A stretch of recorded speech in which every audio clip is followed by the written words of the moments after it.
अगर आप लोन लेना कंसिडर कर रहे हैं, you've probably come across the terms secured loan and unsecured loan. But what do they actually mean? चलिए एक कंपैरिजन के साथ समझते हैं. Which loan is better for any given situation? Now the major difference between the two is that secured loans require you to offer an asset as a security, like property or a car, while unsecured loans don't need any assets as security. अब आपको पहला thought ये आ सकता है कि unsecured loans सीम perfect, security भी नहीं देनी है और लोन भी मिल जाएगा. बट ऐसा नहीं है.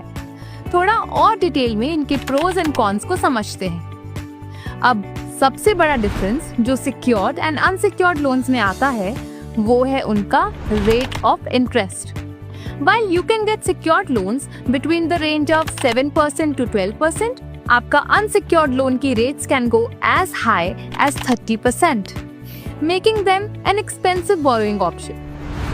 So, एक unsecured loan के लिए you need to have a high credit score, whereas अगर आपका credit score low है, then a secured loan is more viable for you. Another factor जो आपको ध्यान में रखना चाहिए is that the process of obtaining a secured loan is longer and more tedious as compared to an unsecured loan. So, if you are in an urgent need of funds, unsecured loans आपके लिए एक better option है. So, to sum up, जब आप loan consider कर रहे हैं, अपने लेंडिंग पार्टनर से सिक्योर और अनसिक्योर दोनों ऑप्शंस चेक करें. अगर आपके पास प्रॉपर्टी है जो आप प्लेज कर सकते हैं, then secured loan is a better option. लेकिन अगर आप जल्दी में हैं और आपका क्रेडिट स्कोर अच्छा है, then unsecured loan could work better for you.